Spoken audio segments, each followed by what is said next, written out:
You get told to no, you're a scalper, you're a scammer, stupid reseller, like, hey, whatever, like, what is Walmart doing? What is a farmer doing? But there's people in there making from like 1,000 a year to millions, selling just clothing, just jewelry, just women's pants, just shoes, any category like you can think of, there's someone doing it at a massive scale.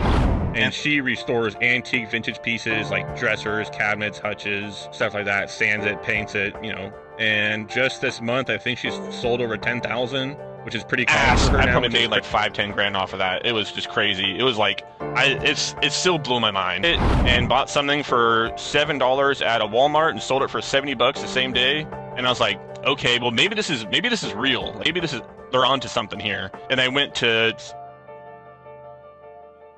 Hey, are you a couch flipper? Ready to flip smarter and faster? What I'm about to share is changing the game for flippers everywhere. Struggling to find lucrative deals? Our app's core feature, the powerful sourcing tool, is your secret weapon. It's not just a tool, it's your eagle-eyed assistant, scouting the best deals across multiple marketplaces. With our app, you'll receive instant notifications for every single couch posted in your area, meaning you will always have the first pick. And now we're rolling out an exclusive feature, one-click instant cross-listing. Imagine listing your incredible finds on Facebook Marketplace, Craigslist, and OfferUp with just one tap. It's not just about saving time. It's about multiplying your sales opportunities exponentially.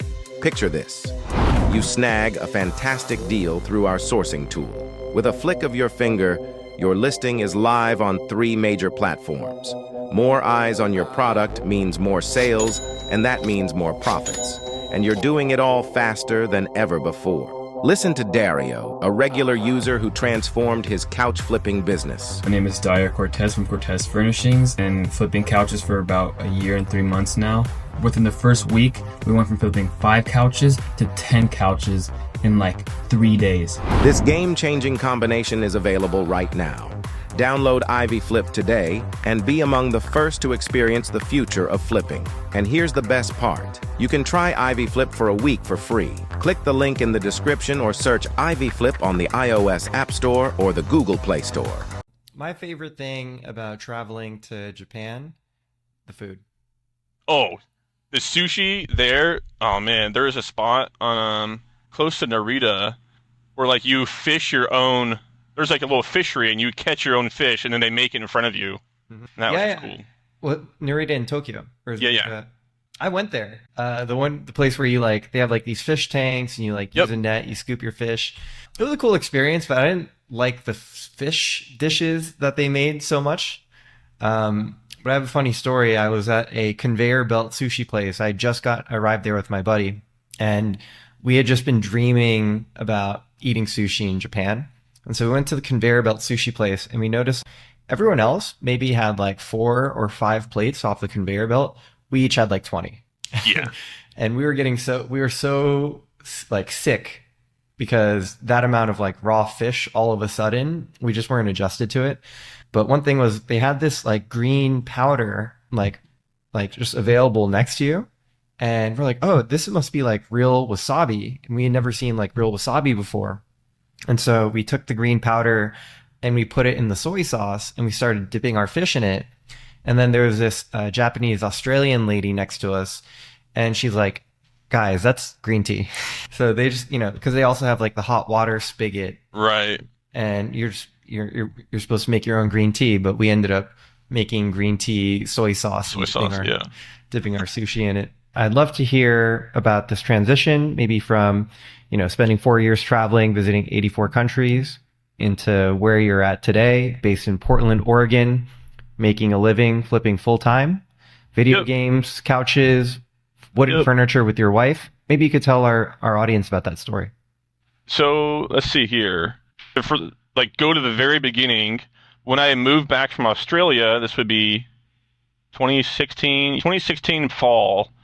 And I moved in with my best friend at the time, and he's like, hey, he was working for a moving company, and he wanted to know if I wanted to go, if me and he could start a moving company, because how much you want to get paid to move a couch when you're like 20, 21? Like $20 is a lot of money back then. I was like, dude, yeah, I'll pick up a couch for $40. It's whatever. And then so we started advertising on Craigslist, and that's how we built the business from there, from the ground up. And then did the moving business for 7 years, COVID slowed us down really good, but like we transitioned to junk removal. So then people were paying us to start taking their stuff. So people would pay me to take, the minimum was $95 just for us to show up and take like a mattress or something, but like goes on size, yada, yada. And then so someone would pay us like, let's just say $200 to take like a decently good Pottery Barn sectional. And everyone in this group and listeners like, no, Pottery Barn's a good brand. Sectional, there's another keyword. And like throw in the word leather or add another zero, whatever. And then we started selling this stuff like $50 is $50, like that's great. That's a nice bottle back then. And then gone in like an hour. I was like, oh, what the heck? Like people are actually buying this stuff. We were donating this stuff for years prior. And then so we started selling stuff that way. And then he didn't want to deal with the customer like BS that happens. And then I started like splitting off doing that and going more into like reselling. And then when COVID happened, everything shut down, as we all know, and I was bored in the house bored, and went on YouTube and found someone named Harry Tornado who would go to like garage sales and estate sales and, buy something for 10 and sell it for 40. And I was like, I mean, I have legs, I have a car, I have a phone, I could do that. And then I went and tried it and bought something for $7 at a Walmart and sold it for $70 the same day. And I was like, okay, well maybe this is real. Maybe they're onto something here. And I went to every other Walmart big toy store in my local area. I went to 18 stores and I bought 71 of these toys. And they're the Jurassic Park Snap Squad Spinosaurus, which came out in 2020 or something, 2019. But they retail for $4.99. And they were like the rare variant, whatever. And that would sell for $70 instantly because people couldn't get it out of the United States. So international orders up the butt. And then so I turned like, I don't know, maybe $200 into like $1,500 in like a week selling these little toys from Walmart. I was like, okay, like what if I start doing other things? And I'm a very big video game collector, fan, whatever. My whole wall behind me is paid for free couches. Everything on this wall was completely free in theory. Free couch, turned to $500, bought this, yada, yada, yada. And like, it's a business write-off too. So like, started selling. What that is called retail arbitrage, where you go into a physical store, you buy a physical product, and you sell it online. There's also online arbitrage where the margin's a little bit smaller, but you have it shipped directly to you from like Target, whatever. And then this whole time I'm doing the junk removal stuff and like selling a free couch for $200, $300, and like started working my way up. How high can I go? And then once I broke the $1,000, like I sold a free couch for $1,000, it's like just blew my mind. And like I started dating my now current wife, Megan. Shout out to you. She was working at a dental job, and I'd come home with like a full U-Haul stuff of the junk stuff. And I was like, hey, like, because she loves interior designing and, she has very high taste in fashion. And I'd come home and show her, like, anything in here, like, scream out to, like, expensive, because she's got pretty high taste. And she's like, oh, no, like, maybe, like, 10% of the things that come by, she's like, oh, like, that's nice. That's really nice. Really nice to her is probably worth $200 to somebody else. And then started doing that in her garage, and then started my whole eBay operation in her mom's garage too. And then just like went off to the races, poured fire in what was working. I got distracted in the beginning quite a lot because when you do sell stuff online, anything you can make a profit on in theory. But if you buy something for 10, you sell it for 15, you're not actually making $5. There's fees, shipping, returns, yada yada. So like I didn't understand that at first. So I was like really just like I spent $5,000 and turned it into what I have now, but that first $5,000 I probably made like maybe $1,000 overall because I got burned pretty good. But trial by fire, like brute force, learn the topic, learn the categories I want, and now I'm strictly video games online. I sell on eBay and Amazon, and I sell couches locally. And then my wife, I got her to quit her dental job. She worked there for I think 2 years, and now she's full-time flipping furniture for 3 years in July.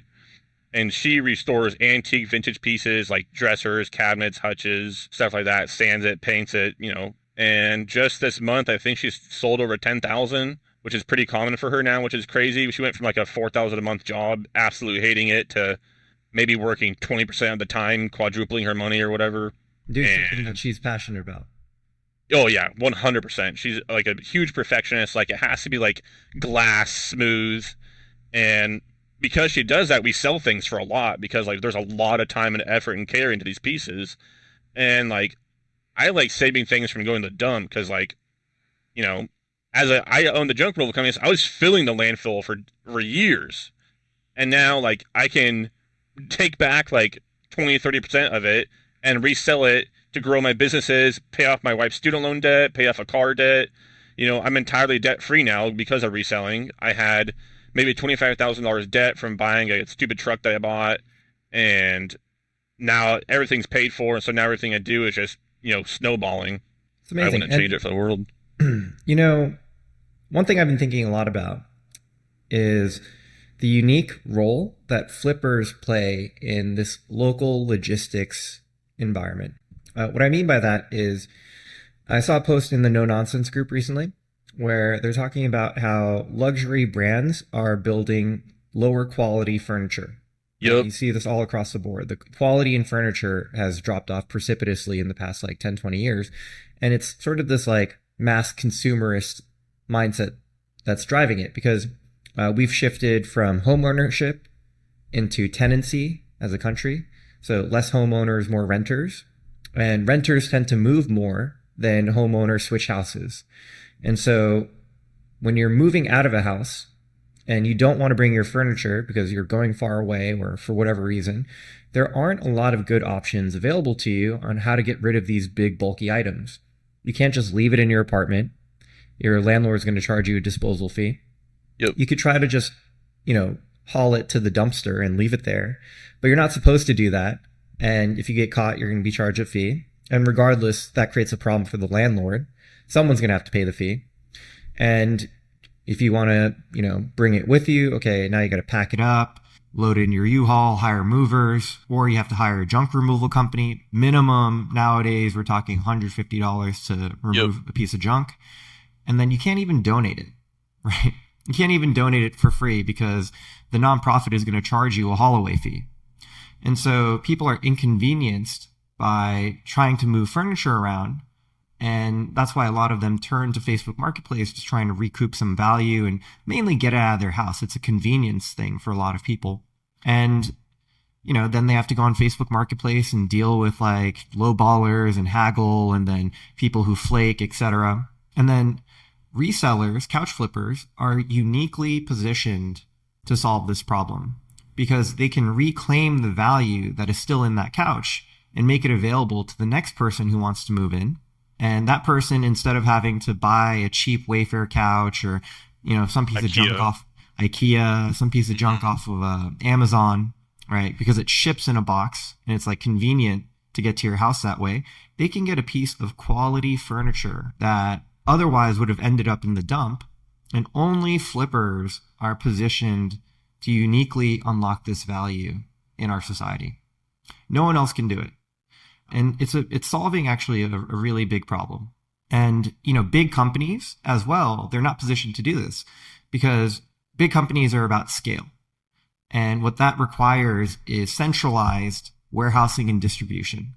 So they need a big warehouse where they can bring in all this inventory and then distribute it nationally. But you can't, once you take the couch out of the box, it's very hard to put back into the box. Yeah. And so we have this decentralized network of people operating all across America where they have their own warehousing, they have their own transportation, and they're uniquely positioned to do this local distribution of big bulky items. And so I think, the couch flipping industry is still nascent. Let's say it's been around for 5 years and now it's becoming more of a real thing with people building real businesses. And a lot of people recording themselves and putting it on YouTube and then, that spiraling from there too.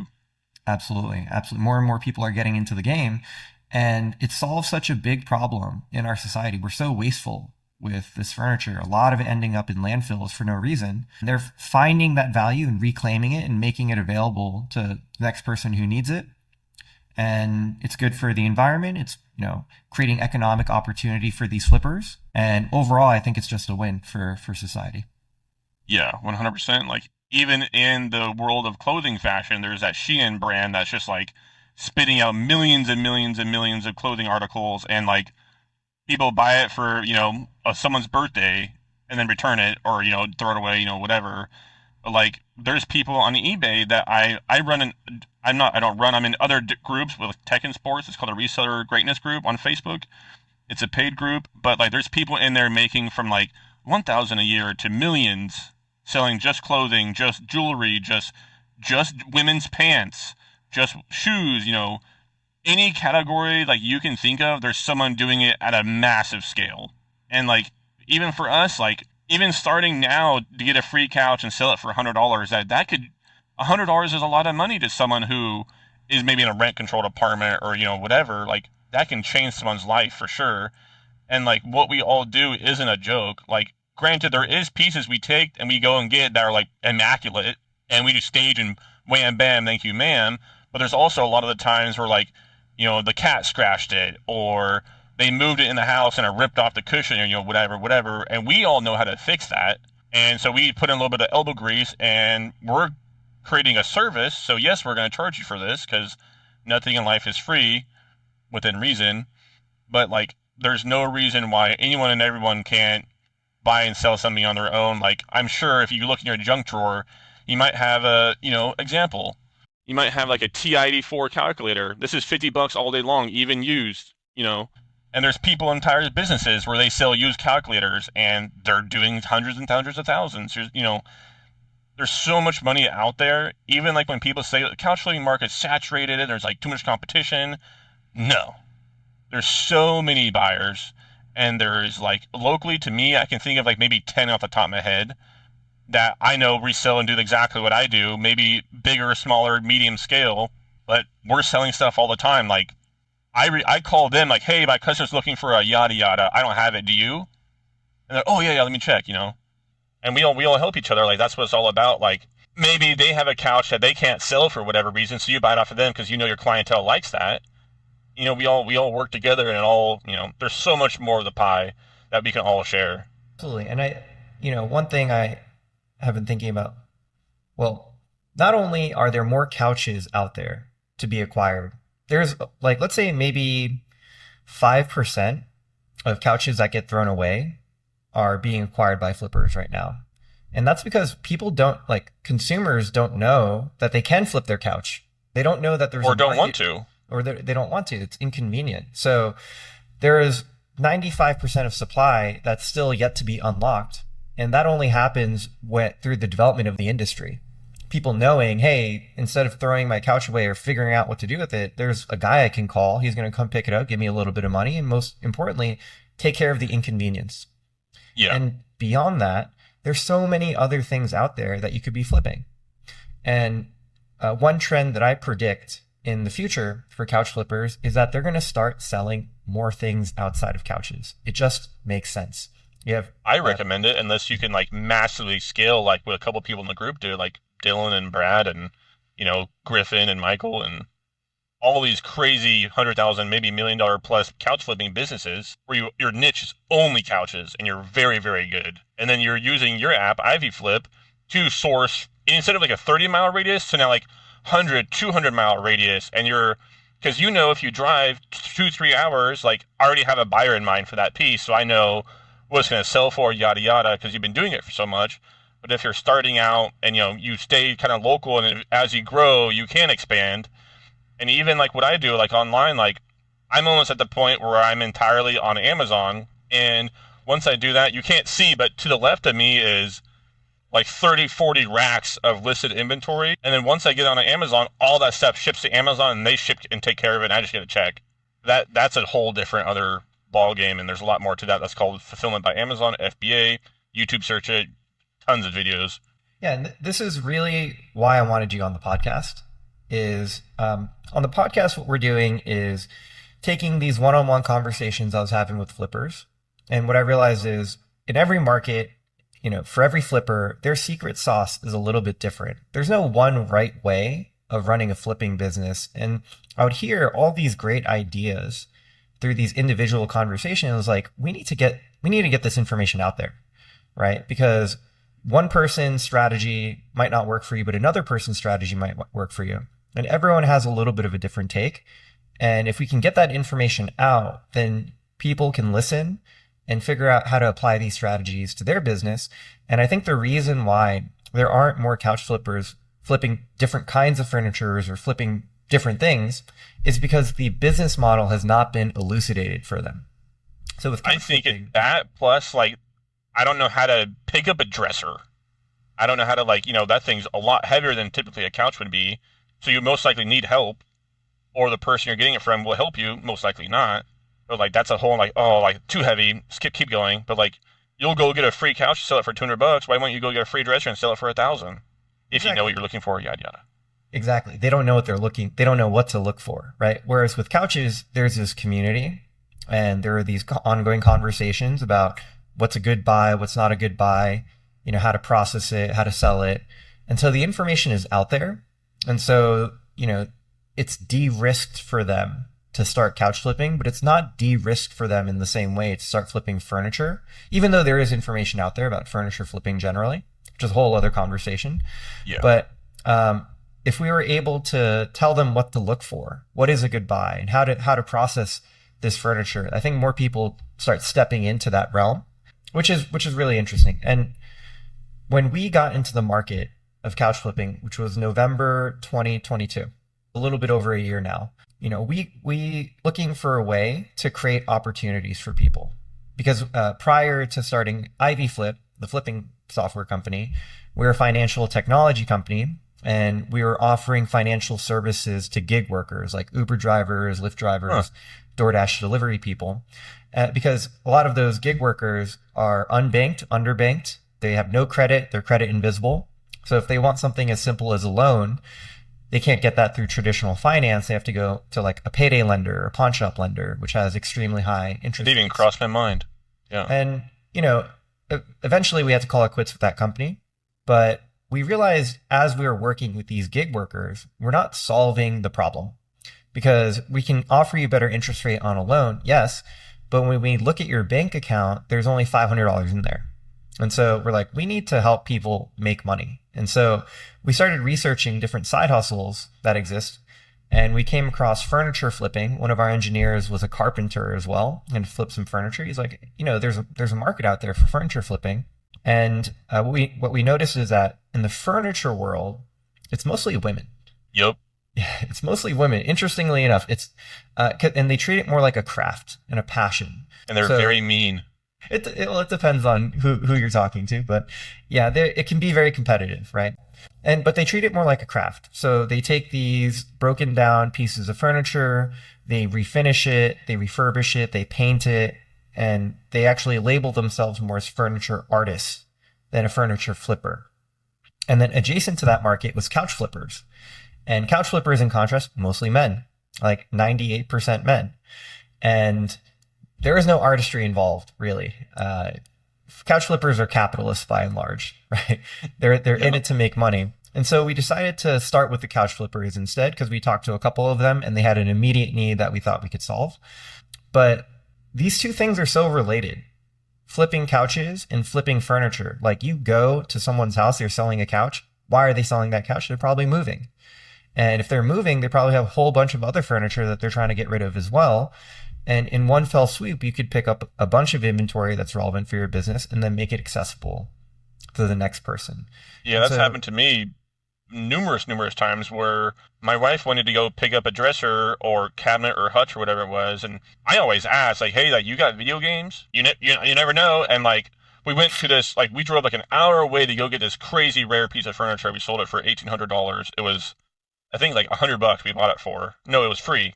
And I drove out there and I was like, hey, like, do you have any video games? Like, I buy and sell clean video games, yada, yada. Like, oh, yeah, like, we're actually trying to get into storage unit buying. We just our first storage unit buy, and this was an old game store that just closed, and, like, the grandma's belongings, too, or whatever. I was like, well, can I take a look?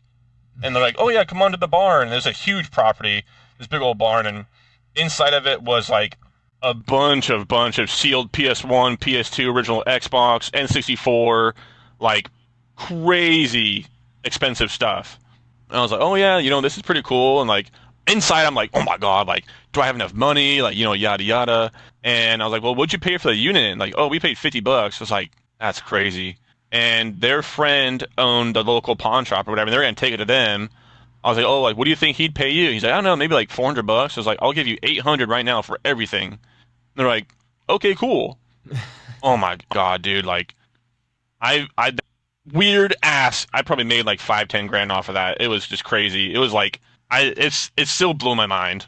And like I kept a lot of it for myself because a lot of it was Super Nintendo related, and I collect Super Nintendo. Everything else is for sale. But like a bunch of times where you can go and ask, and like if you go and pick up a couch, like, oh well, like any chance like do you guys have any like old antiques? What's the worst? They say no, and you okay, cool. Or you got your couch, you got your whatever. You go home, maybe 10%, 5%. They're like, oh yeah, like my grandma has like this old hutch up in the attic, and what do you think about that? And you walk upstairs, and it's antique 1800s pine. I know that's like $1,000 piece right off the bat because that's who our clientele wants, and so on and so forth.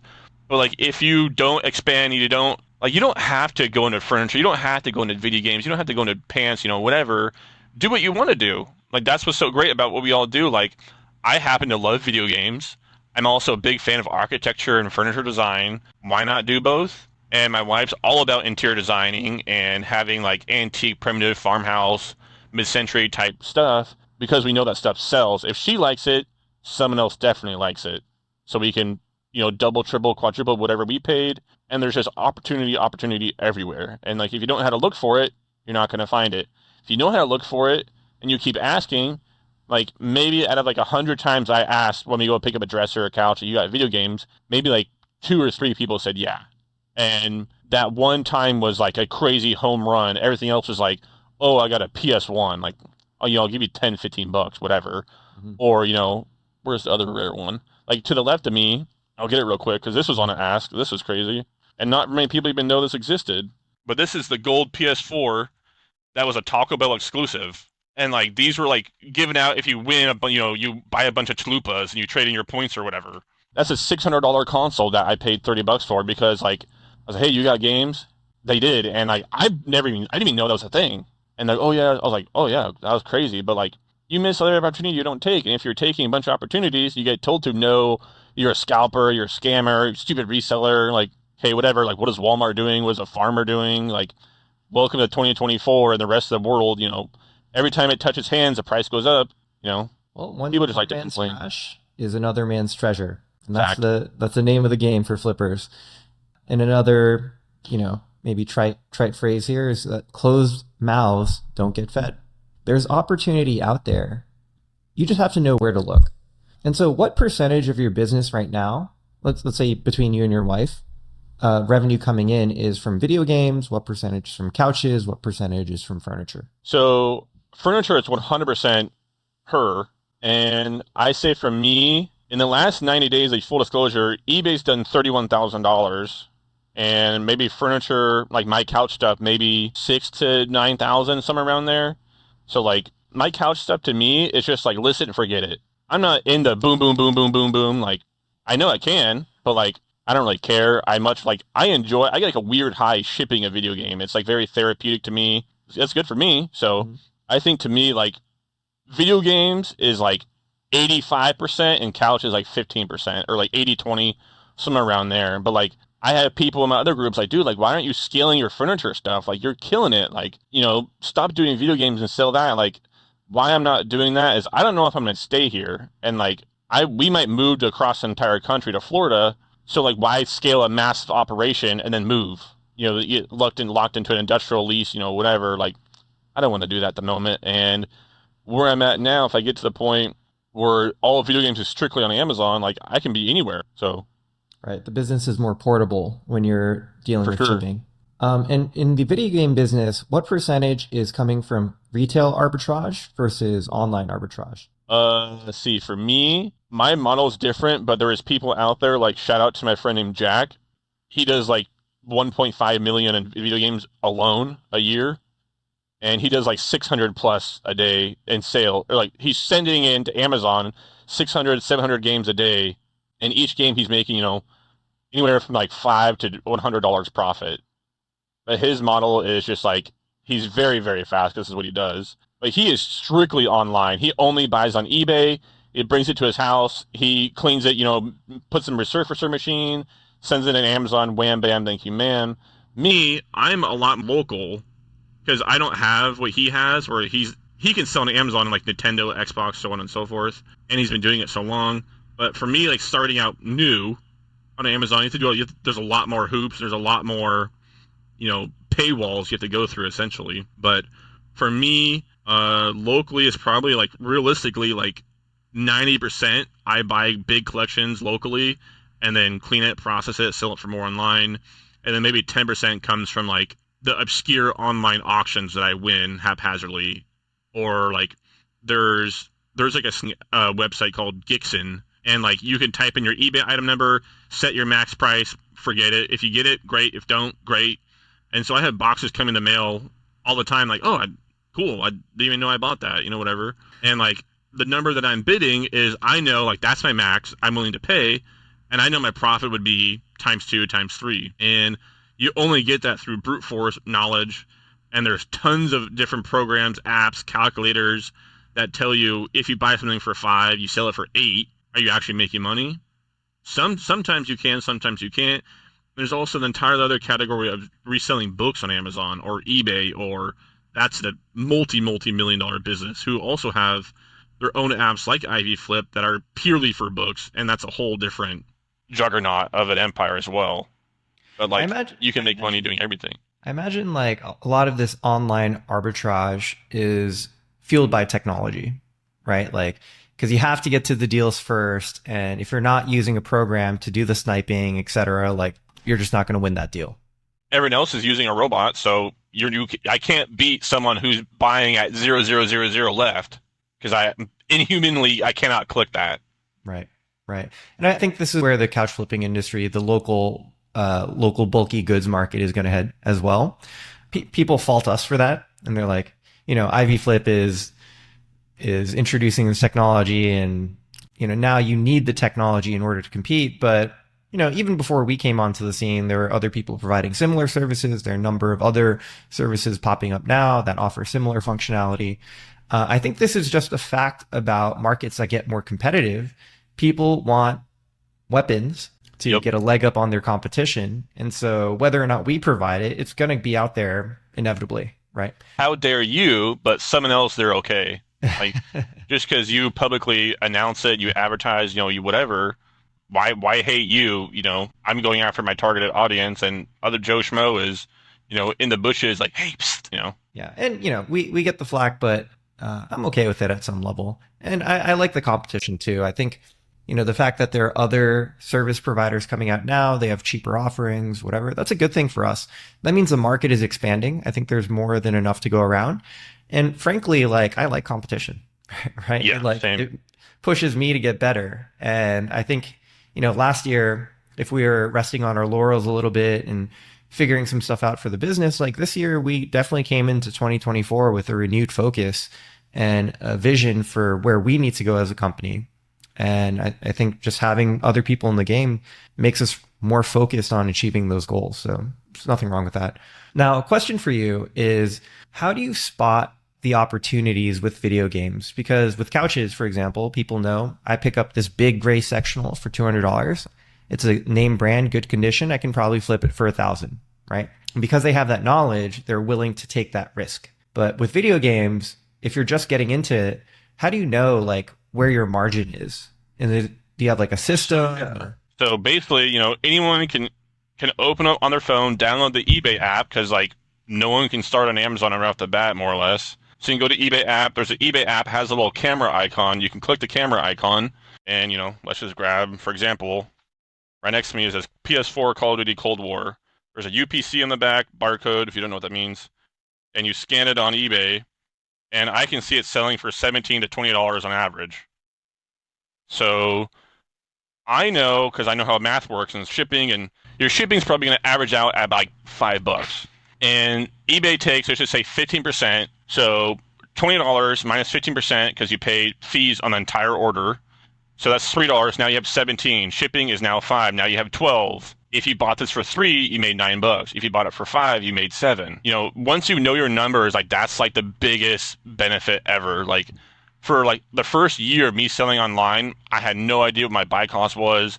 When I joined the other group that Tech runs, I asked him, I was like, hey, like I sell video games, clothes, toys, Pokemon cards, anything and everything, fishing poles at one point. And he's like, what are you doing? Like, what's your business? I was like, wow, like couldn't even tell you. Mm-hmm. Like if someone asked, what do you do? I was like, oh, wow, like, huh, good point. And so now I'm strictly video games because I can scale it so much faster because everything is monotonous. Everything's the same. Like to the left of me, or the right, I have little bubble mailers, and this game fits into a bubble mailer, and I know that's 4 ounces. And then it's on the way to the customer. And I have, when you start off, you can like look at the disc and make sure it's not scratched because someone might complain. And I sell things exactly how I expect to get it.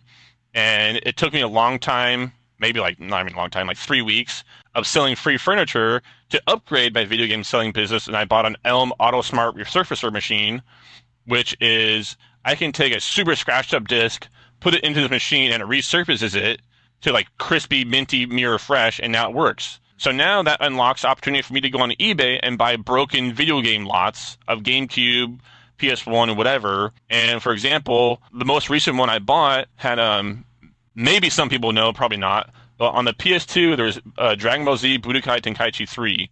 That game disc alone is probably $150 if it works. And even if you had the case, that's like $50. Just the manual is probably $30. And in it was the whole thing, but they said the disc didn't work. And I bought the whole thing for like $40-50. I put it in my machine, cleaned it, put it in, tested, worked great, sold it for $225 the next day. Because like I now unlocked that level to clean and like upgrade my business and go one step above my competition. My local video game stores don't have that. Like they have the like cheap one you can get on Amazon called the JFJ. It's like $150. Mm-hmm. That works, but don't waste your time. Not as good. But yeah, there's like, even on like, I think it's on this one. Even if you do get on Amazon, there's the Amazon Seller app, and you have to like sign in. You have to be a real business ID. It's not just Joe Schmo. And like today, $56.69. What is this? Yeah, I sold a Bakugan toy I bought at Fred Meyer's for probably like $10. Sold for $56. And maybe on that $56, I realistically get like 45, but 10 to 45, and I did literally nothing to it. So, but if you go on the Amazon Seller app, you can scan that exact same game. You click add a product, scan the barcode, and you can see. So what's crazy about Amazon is Amazon has ranks, not ranks, but what's it called? Amazon score rating. The lower the number, the fastest this game is selling in the category. So for example, this is the rank of 2,357. To me, that's selling probably literally every like 5-10 minutes. This game's selling on Amazon. Mm-hmm. And you sell it on Amazon for the lowest is $21.98. Well, let's see if it's very good. Yeah, $21.99, very good, which is Amazon fulfillment, which is crazy. Goodwill is selling it. So Goodwill is on Amazon too. So the thrift store stuff is just, it's all going to online now. And that Goodwill store has 250,000 sales on Amazon. Wow. Feedback, not just sales. So like added 0. But Amazon will tell you that, you list it for $21.98, fees is $5.10, your gross proceeds is what you actually get is $16.88, which is right around that 17 mark you get on eBay, give or take. But this goes like, as soon as it touches the warehouse, it's gone. And then so like, you can buy your business around that. And there's huge YouTube channels like Chase After the Right Price.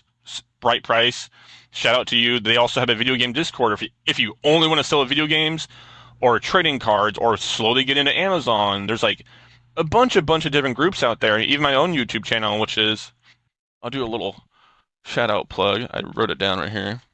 But like, if you guys want to watch what I do, and like Jameson 11 Inc., like I've documented my entire journey from when I only had one game in my collection to now almost half the entire North American library complete in box, which like I only wanted to do it selling a free couch. I wanted to pay no money out of my own pocket because I think that was silly.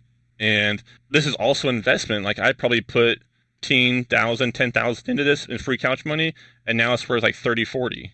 And like, there's so many different technology apps, websites, YouTube channels that if you look for them, you'll find it. And there's thousands of hours of educational videos of like people showing, hey, I went and I bought a used phone on Craigslist for $50, sold it on eBay for $220. Whatever. There's just so many opportunities out there, and like people really should expand and like just learn.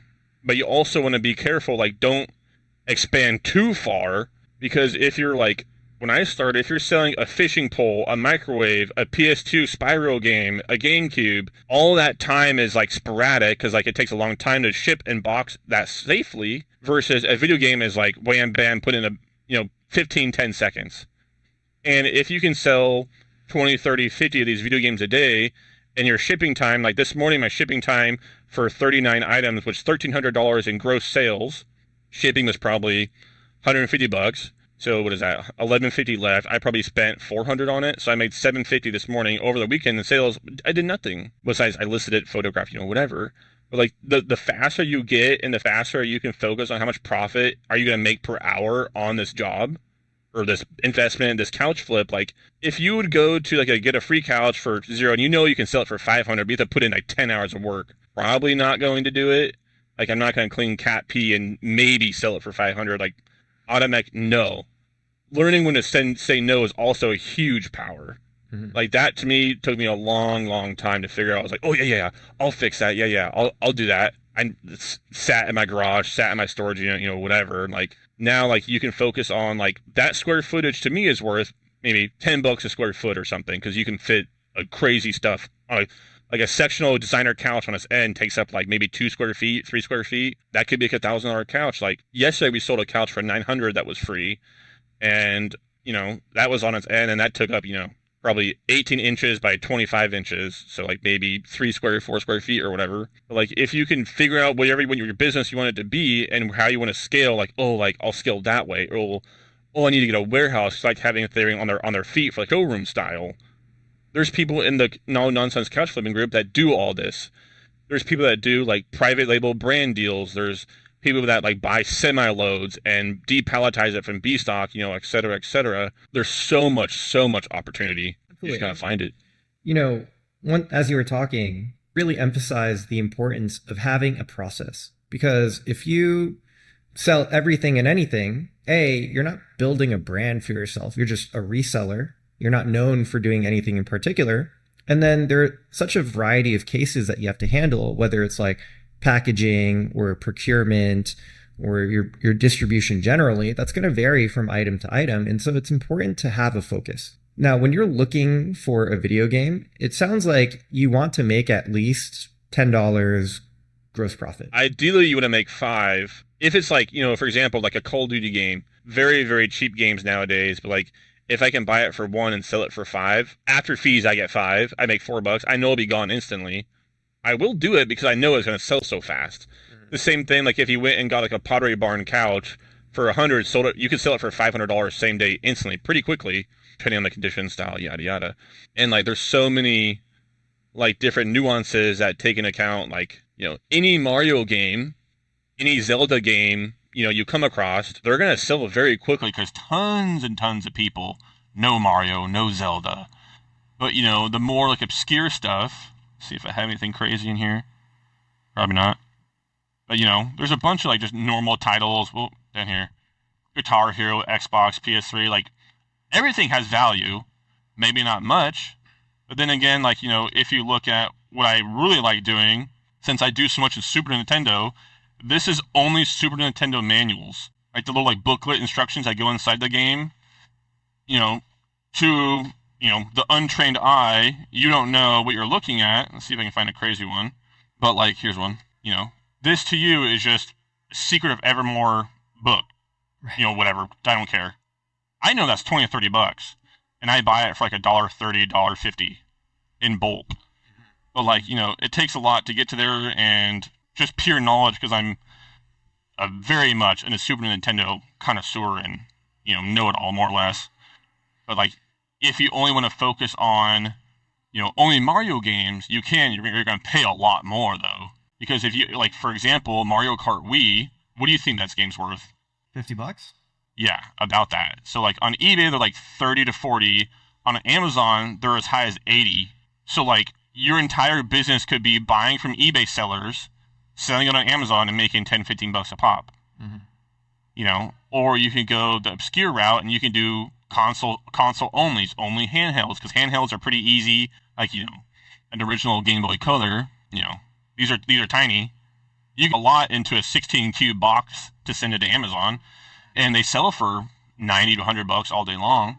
There's just a tons of different ways you can scale your business, but like if you don't have a process, you don't have a schedule, like I wake up every day, I know I'm shipping for at least an hour. And then after that hour, if someone wants to like, hey, I want to come buy a couch, like, I'm 10 a.m. or after I'm available, but not from 9 to 10, I'm shipping. And that's just like, every day, like I know what I'm doing. And every day I'm going to do like 3-4 hours of eBay video game related stuff, because on eBay, you can like schedule listings. So like, let's say, for example, the last 3 days were like super crazy furniture pickups, couch sales, just go, big furniture stuff. So I didn't have time to do my eBay stuff. But luckily, the couple of days prior, I spent an entire day knowing that was coming up, and you can schedule stuff to go live. So like I worked my butt off one day, and it, did that whole day, the next day, the next day, the next day, the next day. And now I'm picking back up today where like I have time to do it again. So like, but like if you, I cannot stress enough, like having a process, even like when you get a couch. Okay, one, you're gonna go get it. Okay, there's step one. Now what? If you're just gonna, if you're not gonna tarp it, if it's raining, you're gonna lose value. If you do tarp it, great. You spent money on the tarp. That costs money, and gas, time, ratchet straps, bungees, all this stuff. Like, all this stuff costs money. But how do you get money if it's free? Granted, you could do the obscure route and take a bus. I've seen people do that. Take a bus to go get a couch on the TriMet and dolly it home. But everything costs money. And everything takes time. If you don't know what you're going to do to the specific item, couch, video game, dresser, cabinet, whatever, why are you going to go get it? Like, always have your buyers in mind. Like, okay, if I buy this Budokai Tenkaichi 3, this rare PS2 game, I know, like, Charles probably isn't going to buy it.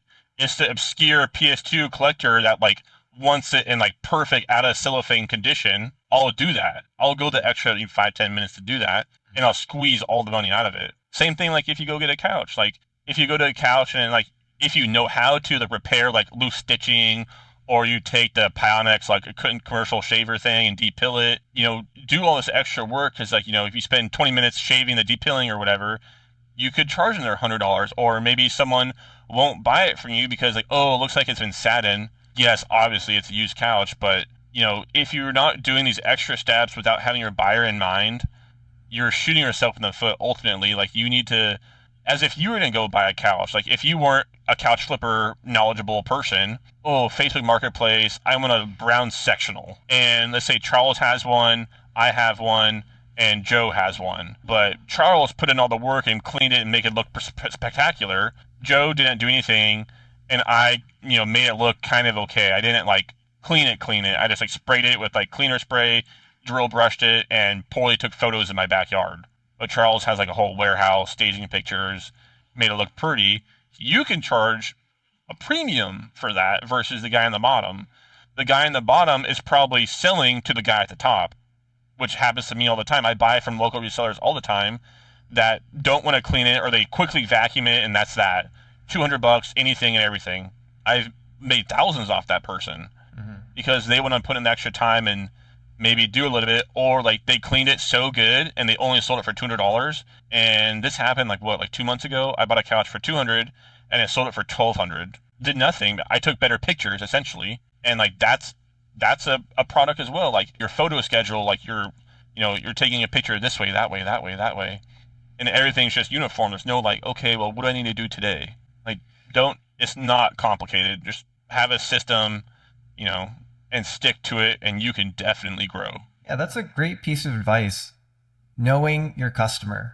Because there's a difference between a college student buying a gray IKEA sectional and a more discerning consumer who's willing to pay $2,000 for that restoration hardware, but they expect that to be in good condition. Yeah. And another thing that you just touched on is the difference between flipping items online and big bulky items like furniture. So on eBay and Amazon, it's pretty easy. You go into the store, you go into their store, someone's house, and you just scan the item, and you can literally look up what the price of that item is and figure out what your spread is going to be. Couches, it's a lot more difficult, right? There's no Kelly Blue Book for couches. You got Google image search, and that's your best hope. That's your best hope. And so maybe you can find out what the retail value of that couch is And then you can make an approximation. I buy it for 10, 20% of retail.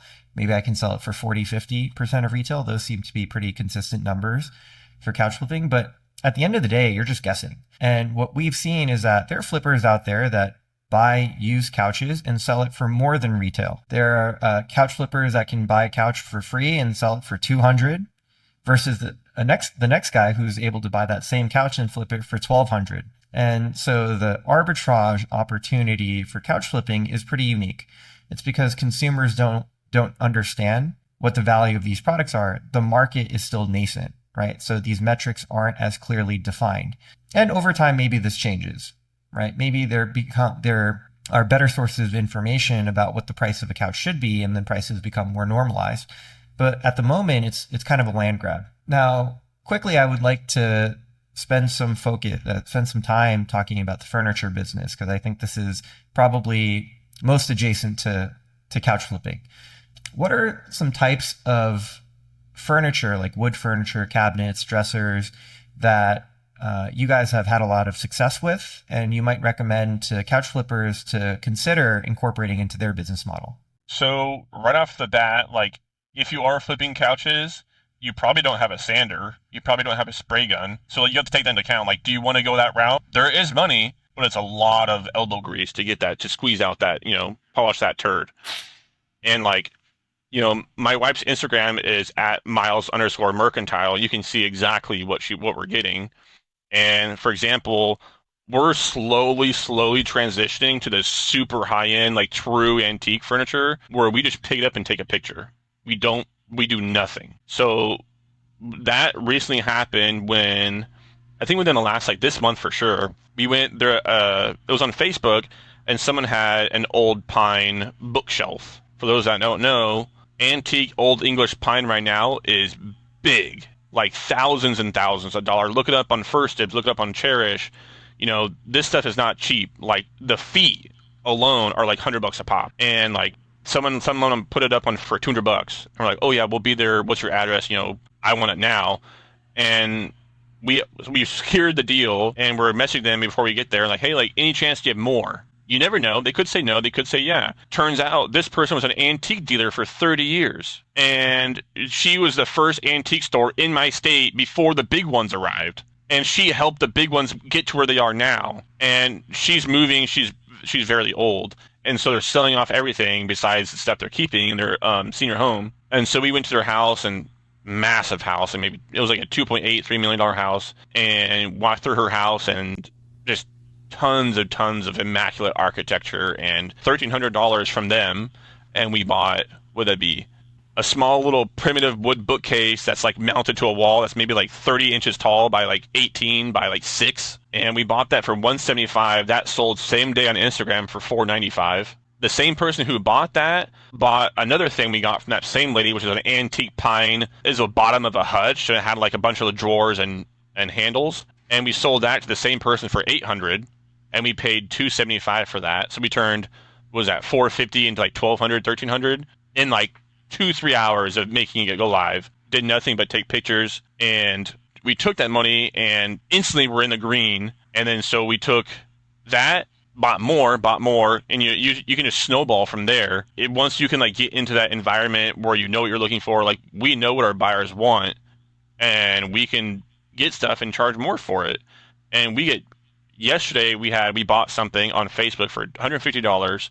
It's an old, like it was 1914 when this thing was built. So like, you have to know your wood, you have to know your construction, all this kinds of stuff. And we bought it for $150, and we put it up for like $800 because we know the value of it. And someone on Instagram said like, wow, like I was supposed to buy this too. Like you marked it up, like, wow, scammer. Like I know my market, I know my buyer. You obviously didn't get it. You're supposed to get it. I have it. So like, what's up?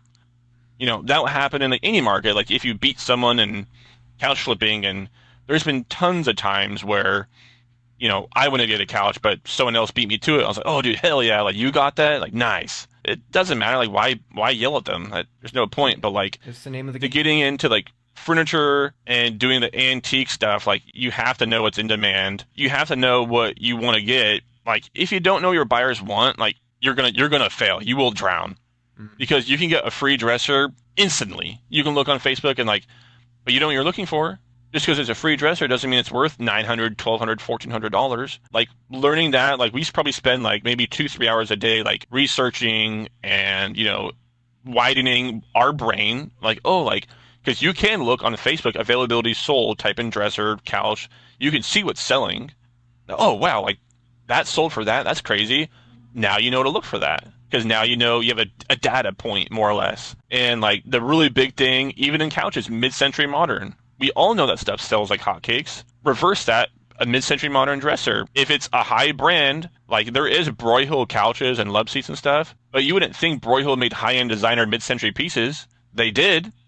They sell for a ton. There's like the Broyhill Saga, the Broyhill Brasilia, the Broyhill Sculptra, all different like sub-brands and like styles. If you can find one of those, like easy grand. And we sold 2 Broyhill Saga dressers to the same couple would that be like Wednesday, for $24.25. And that was just pure profit because we drove 5 hours to go get that.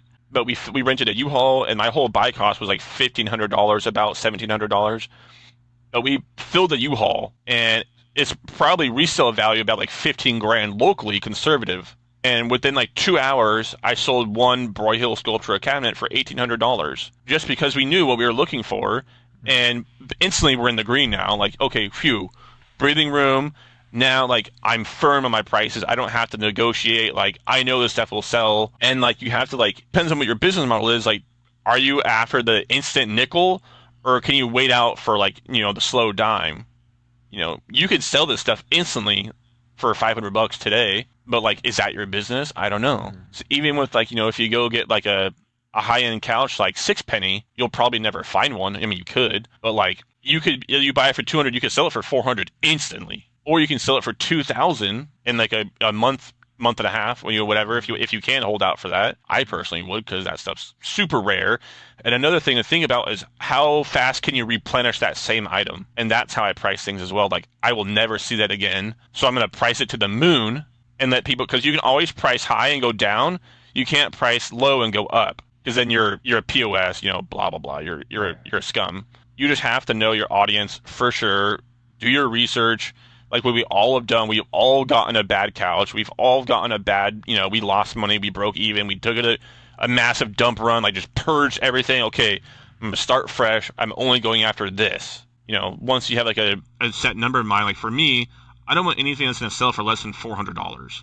Anything below that, some other couch flipper can have it. Like, right. That's good for me. Like, for video games, I don't want anything that's below $30. Granted, most of the time, someone has like a massive collection. There's tons of cheaper stuff in that, and I pay a very, very small percent. There's entire websites that can calculate and tell you what these games average are worth, called pricecharting.com, which is a massive. It's every game ever made on a yearly average basis through eBay of what it sold for, disc only, complete, so on and so forth. But like, you can easily transition to furniture if you want to upgrade and get a sander, and there's a lot of elbow grease into it. And when we started, my wife was selling that same Broyhill cabinet for like $300-$400 because we had to. We weren't established enough, and we didn't have the local market and the local shopping experience that we have now. Like, now we can price that stuff about almost equal to Cherish, honestly, and Cherish is expensive as well. And I cannot build your brand locally, like make an Instagram, make a website, and like focus on your local market, because unless you want to start shipping stuff and use uShip, by all means go for it, but like focus on your local niche. And there's people that want to buy every day just because like someone's gonna tell you you'll never sell that. I will. So you just got to like think about a lot of different things. Like, another good thing to think about is like, what's the worst thing that can happen to your business, and prepare for that. Like, the worst thing for me is like, I can't buy video games. Like, how do I make money now? Or like, if you have a couch flipping business, like your whole unit catches on fire. Now what? Make sure you're prepared and you're ready for the worst thing to happen, and implement that into your business, and like, you should be golden. Because like, if Charles, for some reason, like your API, your software doesn't work, like crashes, and you refund all the money, something absurd, work around that so that doesn't happen, like crazy lock safe, yada yada yada. Like, there's a lot of things we can talk about, but like, you can definitely expand into furniture the same way you learned about couches. Like, start looking up dressers. Keywords are dresser, antique, MCM, mid-century modern, vintage, dovetail, the exact same process you would figure out how to learn how to like sell a couch. Like everyone, all of us who started, like, oh, like that looks cool. That's how I started. And now I know that looks cool. It's probably like a $500,000 couch because we all have a trained eye now. Like, oh yeah, like that's super good. I've literally sold that exact same couch. Like, how many of us have sold like an IKEA for a hit in like hide a bed sleeper sectional thing? Like, we've sold them so much I can just click relist when I get it. Like, I don't have to take pictures. It's all ready to go. So like, furniture is easy to get into, I would say, but like, there's a lot more elbow grease and there's a lot more power tools involved, and people are very, very particular, especially if you're painting it. Like, if there's a slight little chip, or like, oh, like, will you take $100 off? They'll like try and niggle and dime you all the time. Same with like, oh, I saw a slight little stay underneath in the backside of the cushion on this couch. It's like, why are you looking for that? What the heck? Yeah. But well, you said that you guys have transitioned from refurbishing furniture to just buying things that you could sell outright. Yep. Could you explain that decision to me? Yeah, so my wife doesn't want to like keep spending the 4 or 5 hours sanding and painting a piece anymore. When we have time and time again we might have to pay a little bit more, but instead of getting like a free to $100 dresser that we know we can sell for $500, $600, $700, we can now buy a piece that's $400, $500 and sell it for $1,000 to $1,500 with no work at all. Just take a picture. There you go. So like, it's saving her time, but it's costing her money up front. So we couldn't do this until she built up a clientele and built up her cash pile to allow this opportunity to come around, let alone building a local connection with people who do have antiques, or even contacting junk removal companies and thinking outside the box. And like, we could buy a dresser for $50, $100, whatever, paint it, sell it for $650 is our minimum, $750 now, pretty regularly. But like, that takes like maybe like 3-4 hours of sanding, depending on what your sander is, and maybe another hour of painting plus your paint cost supplies. So now you're probably in it about $200, give or take, in overall costs. Why not spend $200 on a piece that that's as is, that you can sell for $400 today with no work? So you guys just ran the numbers, right? Like, yeah. In terms of profit per hour, or my hourly rate, I could, spend 4 hours fixing this up, and I can sell it for a little bit more, or I could just bypass that entire process by paying a little bit more for higher quality furniture. And that's a very similar rationale for where a lot of couch flippers are moving to. Like, yes, you start at first picking up anything free because you don't want to invest money. But as you become more mature in the business, people, as they build their brands, start to push a little bit higher in terms of price point and margin. And that seems to be a track for a lot of people. So same thing applies for furniture. Now, because we can all only move at the speed of cash. Like, if you don't have money, you can't grow. You said it perfectly. And one difference between flipping couches and flipping furniture is the information out there about what to buy. And I think you're unique.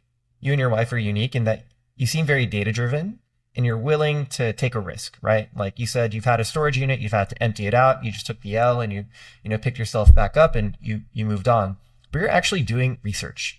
You're looking at Facebook Marketplace, you're looking at what's selling, you're going to First Dibs, you're going to Cherish, and you're trying to get information about what these things are worth, because there is somewhat of an established market rate that you can find and look up and leverage, but you have to be willing to do that work for yourself. And there are tons and tons of these questions in the couch flipping forums. How much should I buy this for? How much should I sell this for? And I get it. If you don't know what you're looking at and someone's willing to give you the answer, maybe that can be helpful, but it's better to teach a man how to fish than it is to give him than it is to give him a fish. And I think this sort of independence, this sort of independent thinking and being data-driven is really what's going to set apart your B-level flipper from your A-level flipper. A-level flipper who's willing to dive deep and do their homework, do the research, is always going to come out ahead, because even if the couch market is drying up, they're going to find other opportunities and diversify their business. This has been a super interesting conversation. I know we could keep going on and on. Maybe, we can do a follow-up one day. Yeah. Sure. If you had to advise someone who's flipping couches currently on introducing furniture into their business, what are your top 3 tips. So like if you're owning a garage and you already have a garage and you know your couches very well, but like, if you do go to and you find a dresser at an estate sale, you're already buying a couch at whatever, you could literally take a picture of it, Google image search it. If it has the key tips to look for, what we do personally, if it has dovetailed joints, which means like the joints are like intertwined like that on the end, that shows age immediately. And you can look for hardware. The stuff we look for is handmade nails, which are usually square topped, and handmade screws, which are the same thing, but they physically cut the screw part into it, so all of them aren't the same. And then you can go even way older, same dovetail, but they're not perfect. They're kind of like cattywampus, they're like uneven. That's hand cut. That's very old, like 1800s-ish. That's what we look for, but you can look for like high-end furniture brands would be like, see here, Broyhill's really good, Kent Coffee, Lane, Harmony House, Bassett, Bernard, and like just to name a couple I can think of. But like, know what it's worth right off the bat. Like, if you can't find it, move on. Or if you really want, find me on Instagram or whatever and send me a picture and I'll tell you yay, nay, maybe. But like, granted, what I know is my market only. What I can get, maybe Charles can't get. Or maybe he can get more or less. I have no idea. I know what I can get. My numbers are for me. If you want to go off what I know, more power to you. But like, know your brand, same with the couches. Know your construction of these old furniture pieces. You can even buy you could buy like an article or restoration hardware dresser now. I've done it plenty of times. West Elm made furniture, not just couches. They made coffee tables, chairs, dining tables. I sell that stuff too, because I know the same thing, like these all brands carry over.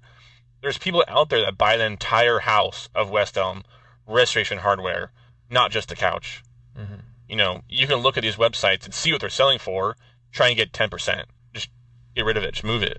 So, in summary, know the construction of quality items. Yep. Look for brands with a good reputation. Yep. And maybe finally build a brand for yourself. Become known as that local furniture dealer. Yep. Build that list of clientele so people seek you out when they're looking for this kind of furniture. Yeah. You are your own creator. Create what you want. Amazing. Jay, I appreciate the time. You've brought amazing value to our audience of couch flippers. I think this podcast is going to do really well.